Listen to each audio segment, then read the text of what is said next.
Hello and welcome back to the Kasa Free State under the provincial government, and this time, hopefully, we play for more than 18 days.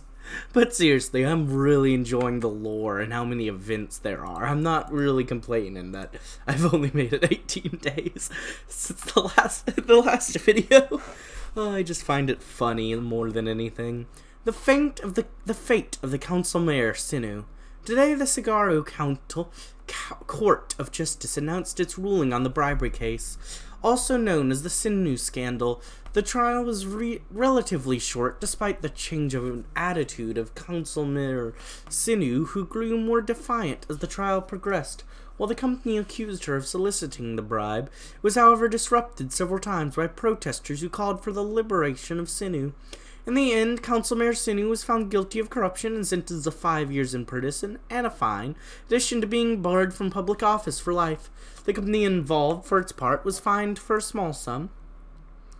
In his speech, the judge condemned the politicalization of the case and issued the warning to the Kazan public. Harmony may only exist if all involved act in good faith, and the public trust the public officials to act virtuously. Corruption and bribery, even from the well-intentioned or well-liked, will weaken the foundation as sure as any slave or knight of Oculus.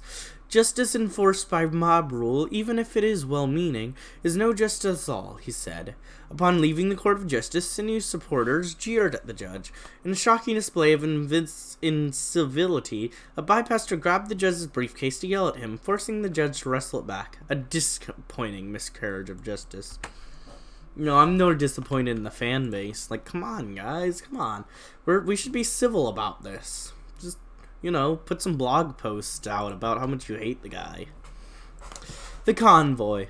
A cold ocean breeze was blowing on the Ilha Roska harbor as the candidates and the press corps made their way to the ship that had been selected to transport them between the coastal cities of Kasa. A lot of them were in a foul mood as it was early in the morning. Nothing strange there, as there had to be a little fanfare about the embarkment. After all, there was a security risk. The whole project felt strange, to be honest.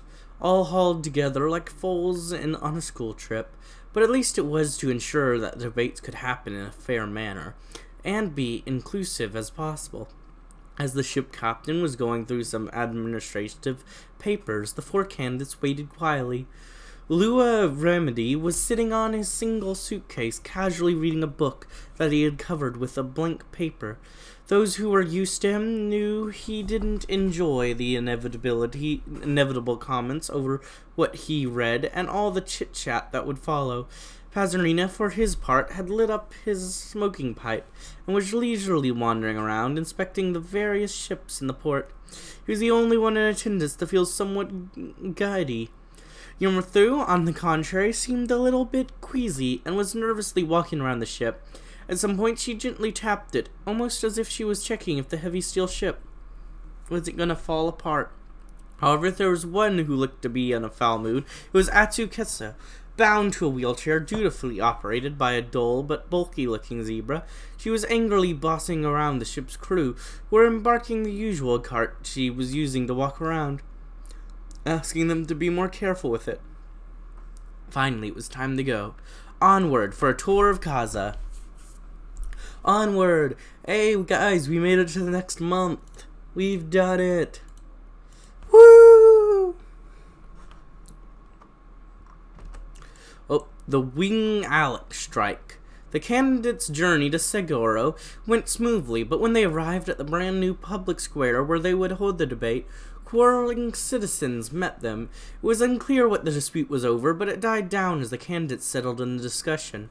One of the angry citizens present during the quarrel spoke up to ask a question. He spoke of the current strike occurring at the Wing Outlet canned food plant. The workers complained of low pay, lack of safety equipment, and bad hours. They explained that the local manager had his hooves tied in the negotiation because only the Makwian office could implement change in the company's management. For weeks now, the Makwian branch in Wing Alec refused to meet the workers in any way. Kasa intervened first, happily supporting the strikers for their brave stand against Winglak. Yeah! She called upon these foreign managers to leave their greed behind, or that perhaps the Kazans would decide to take their well-earned money elsewhere and spend it on other, more respectful products. Pazanera quickly intervened to denounce Altsu's rhetoric as harmful and argued that the strike ought to be used constructively rather than as a political tool. He claimed that the Makuians were overall extremely responsible in their dealings and that Kazans could not expect a fortune as a salary when the average Kazan, rural or urban, often had to make do with less than them. Yurthmu criticized Pazana in kind, arguing that it would be absurd to expect of Kazans to be content to live in misery. She could understand that a company's means were limited, sure, but the fact that the management had failed to even meet once with the workers indicated bad faith on his part. The press then turns to Lua Remut, who explained that the workers were right to strike, but that the issue was beyond this particular strike. With the law being unclear on such matters, he argued that the significant legislative changes in the labor regulations were necessary, along with an overall renegotiation with the Makuians in the case of trade. He asked both the strikers and Wilnock to act responsibly, advising Wingalak specifically to talk with the workers before the government decided for them. Obviously, Kasa made the most sense. Come on, guys. Come on, obviously. It's not nepotism. It's not me just choosing my favorite. End of the Wingalak strike. The Wingalak strike that rocked the electoral campaign early on has finally come to a close this week. The workers resumed their activities after reaching agreement between the representatives and the Wikalot managers sent from Makawiya to negotiate. The deal includes a reduction in working hours, a formalization of breaks, and the establishment of strong safety guidelines, procedures, and equipment. The strikes intensified after it became a national issue during the electoral campaign. The strikes spilled over to Seguro and Ilha Roska, where supporters of the movement engaged in boycott of the company and protested at the Makuian embassy. In a now emblematic moment, a few fools were caught by a photographer merrily painting a graffiti over Wingalak advertisement in the front of a Seguro general shop. While the protests remained peaceful, supporters of the movement threw rotten eggs at one of the Wingalak representatives present for the deal. No. Press interviews of workers involved with the strike indicate that the strikers welcomed the deal and celebrated it as a victory. In Makawiya, the Wingalak company decried the lack of support from either Makawiya or Kazan governments during the negotiations.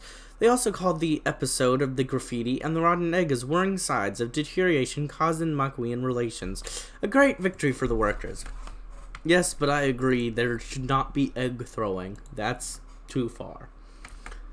But it is a victory. The Little Readers. With the electoral campaign in full swing, few continued to worry about the participation in the most remote or illiterate communities. They had done their best with what meager means they had. However, one journalist decided to one day travel to some of those communities to see how they fared in this election. He was very surprised upon arriving at the scene that many citizens were not only aware of some of the issues discussed at the electoral debates, but were voicing their own opinions on the most recent controversies, just like their urban and literate contributors, perhaps even somewhat more so. It was only when he settled at a local bar for his meal that he understood what had happened. During his meal, he noticed a zebra entering the bar with a copy of his own newspaper. Upon his entry, he saluted the patrons and sat down while the bar went quiet. He then proceeded to read the entire electoral debate and other news to the patrons, who all listened attentively. Some creatures even entered the bar specifically to listen to the newspaper, only to leave afterward. Kasa finds a way. That is beautiful. There's not a better system, so just make it work. Nice. The lawyer's concern.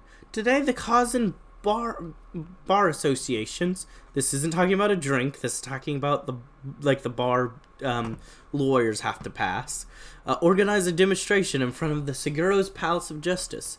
In a speech, the Secretary General of this KBA said that his association didn't take to the streets lightly, but saw the rising popularity of Kasa as more than just a politicians' popularity. They regarded that her speeches, though passionate and sincere as they may be, were dripping with carelessness when it came to due process and the rule of law. If not outright contempt for such concepts, they pleaded for the poet to remind herself, as a poet should know, of the gravitas of the words and their meanings. A successful democracy was impossible without passion for the destitutes of the world. However, it was also a cultural attitude, one that did not treat democratic institutions as obstacles to overcome, but as an integral and vital part of the democratic process. Aren't they overreacting a little?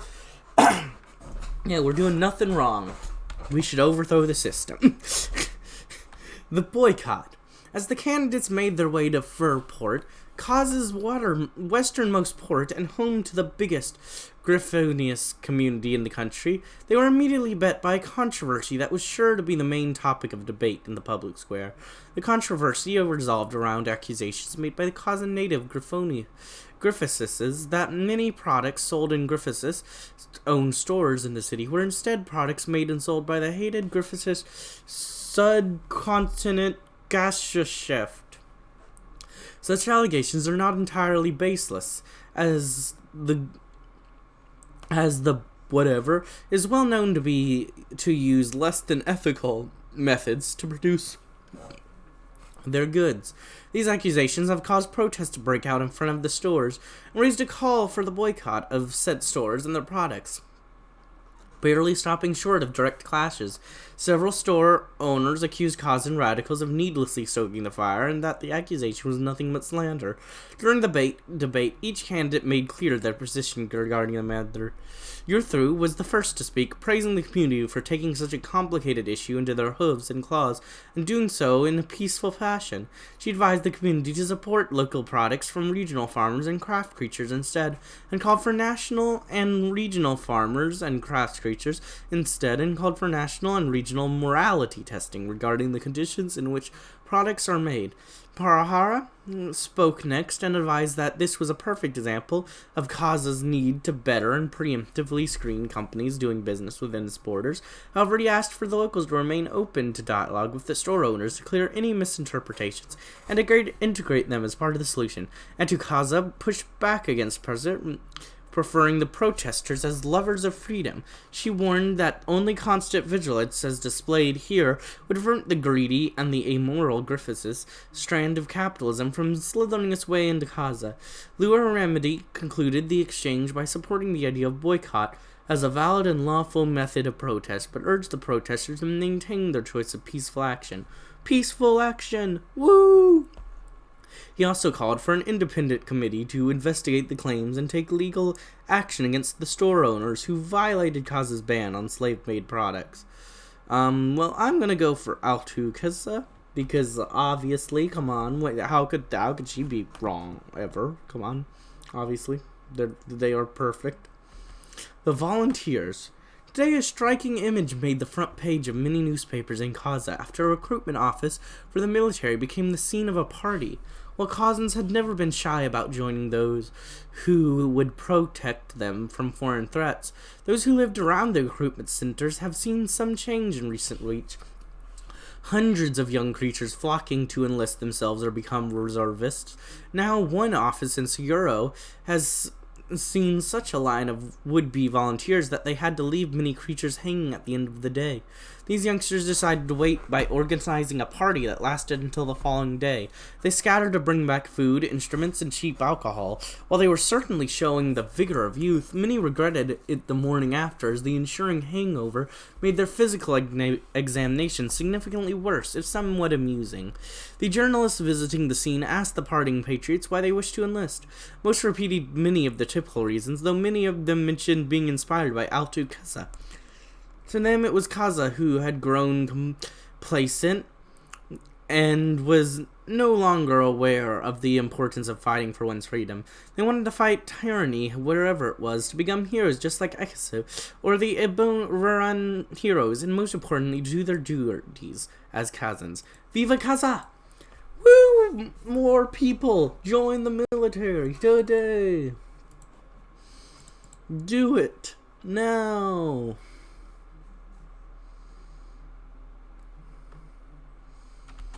Into Barad. Oh boy, this feels like a big issue. With the ship bringing the candidate from Fryport to Offercliff, or Retorno, of the Baradids, refugees like to call it, there was a sense of unease among most of them. The town and its massive refugee camps had been the greatest failure of the early days in Mansu Erba's government. It was easy to forget what Exutusa meant back in Seguro, but when it all made sense when coming here. In this day of clear weather, the Baranids' mountain range at the distance was visible, as were the ominous and unnatural clouds leaning over it. When the debate started, the very first question from the public was about the recent arrest of a group of paramilitary griffins who sought to cross the border into Barad and tipped to free it themselves. This sort of thing had happened many times, and Mansu Erba had always condemned it. Now, however, each of the candidates had to explain their positions on the matter. Kasa, who had no history with the Barad or Exensa, spoke first. In a fiery speech, she called the Baradids' overlords the worst tyrants of them all, and the cruelest abuser of magic. She called for volunteers to be released, while advising them to have a bit of patience, as she clarified her intention to use military force to put an end to the Barad crisis once and for all. Yurthu, a Barad native, spoke next. She didn't use blasted language, but said that the end of the Baronid tragedy was long overdue, and that she would not hesitate when it came to the question of Barad. She called for conditional release of the volunteers, warning them not to take individual action, as the mages of Barad were dangerous. There were already too many graves showing their overconfidence was indeed an insidious killer. Luarmi chastised the volunteer, calling such hasty actions reckless and needlessly risky for their cause, even for Kasa as a whole, as it could mean retaliatory military actions from Wittenland, as legally Barad was still Wittenlandic territory. Pazarha ended the discussion by saying that he sympathized with the volunteers, had called for their release. However, he strongly warned them to reconsider their life choices, as blind vengeance was only destructive. He mentioned how he had found himself while serving in the Navy, and added that perhaps enlisting in the local militia would be the best way for the youth to find their purpose in life. I mean, I agree, but she's right. You know, they have to be right. Come on. Lua emerges from the fray. For weeks now, the atmosphere in Kasa was burning with enthusiasm. Each day, the fiery speech of Atu Kasa captured the minds of many and animated discussions around the dinner table. There was outrage and a desire to do more, much more. This was the desire to finally roar instead of moping around and listening to the endless chatter. But to some, all this passion and energy did not feel empowering. It was instead dangerous. Altukaza was undoubtedly right in reminding everyone of the evils of tyranny and slavery, but was it the correct way? Not all of the continent was that bad. Indeed, Kasa was not alone after all. Some countries in the Riverlands were alright, and there was Austrian. Heck, wasn't that Kerimsky fellow still trying to fight for democracy in those faraway lands? Knowing this, was it so wise to do so much Sebri rattling? They were but a small country after all. To the skeptics, it felt as if there was a need for cooler heads to prevail. Someone who knew what they were talking about, someone who would seek other venues than war if there was a way, no matter the difficulties. Yurthu had her heart in the right place, sure, but she too seemed to place passion over reason. As for Haria, he was fine, but no, they mostly trusted Lua Rumedy, who had followed Mansu Erba for many years, and when he spoke, he always went into details of every matter. There was neither vagueness nor slogans in his words, only real, accountable actions. Experience matters. Whatever. Nobody actually cares about the experience, you know, it's whatever. Whoa. You have a description. Double the population growth and stability mouse effect of that. Wow.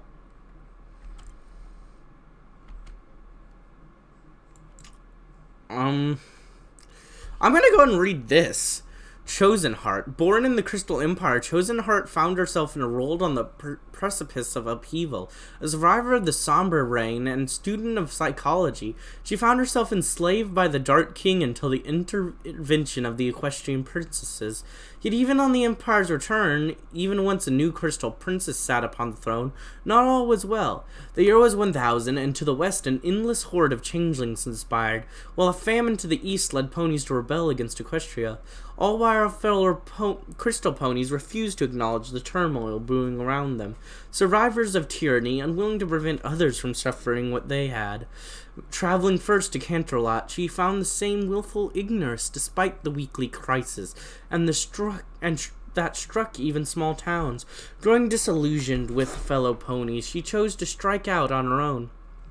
She traveled east across the Great Celestian Sea to New Maryland, finding a colony just as incapable of helping those outside their borders. Unwilling to stand by, and with no other option, she began to wander Griffonia, facing discrimination for her hooves and dulled coat. She found safety alongside a Griffiness by the name of Jurina. Together, they worked for rescue and aid the downtrodden with words, food, and finally liberation. Their journey ended in caravan with those they had liberated, traveling to a small nation known as Kasa. The year was 1002, and Chosen Heart found herself in a world on the precipice of upheaval. Discovering her friend Grenada was part of the Kazan Scappatory program. She chose to become a full citizen of Kasa, joining the Scappatoria herself and marrying Grenada along the way. She rose swiftly through the ranks, and thanks to her talent and creative application of her psychological studies, finally having found a place she could make a difference, she dedicated herself entirely to the Scappatoria purpose, liberation for all. By 1006, she would find herself standing at the shoulder of a Avo di Kasa, Mansu Erba, whispering reports and findings from Operator Libadad into the beloved grandmother of Kasa's ear. Clad in the white robes of her station as the head of the Scappatoria, as the Kazan Advisor Council of 1007 loomed, the light of Kasa burned bright once more, held in crystalline hooves. I am definitely getting you at some point. 100%. Like, that one will be hired. We unlock you for making them not exist. Interesting. Well, there's some unique pony, got it. But let's actually go over to the event now that we've read that advisor. The role of the Legion. Even for the candidates for the first commander, traveling to a Burkage was not the easiest task. No wonder it had dissuaded many of the Osterland to attempt to invasion, with such a city to overcome or leave in their back. It was true that Opportuning was not the richest of city, nor the most beautiful, but from its wall you could see Osterland, and for the many free deers living in the city, such a sight with constant reminder that the land of their personal Tartarus was still there, still enforcing slavery and pain for so many.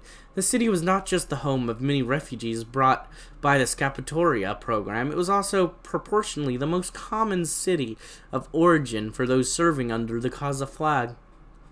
Here was a city where they understood the meaning of dying for the cause. When the debate began on the public square, many in attendance were the legionaries and military creatures allowed to participate. Of course, this led much of the debate to be about military matters, such as the role and the future of the Kazan Foreign Legion. Pazinha spoke first and lauded the Legion for its service. He called for an expansion of the Legion as a great way to cultivate the military relations between Makuia and Kasa, and called the Kazan exemplary for helping this make a great collaboration so successful. Lua Ramadi followed suit by calling for a continuation of the current situation, expanding both forces in accordance both to the level of threat and to growth of the country. He argued that the Kazan model worked well and was in no need of radical change. Atukasa criticized both, emphasizing the need to drastically expand the Kazan military so that it would be able to stand and defend itself without any need for foreign help. Yurthu finally argued that the Legion ought to be integrated into the unified Kazan military to better emphasize the Kazan military independence. However, the regiments of the Foreign Legion should still remain a distinct force to account for all the special ways which differed from the Kazan board units. Honestly, all of them have a very similar plan. Like, they don't feel very different in their plannings. Like, very much at all.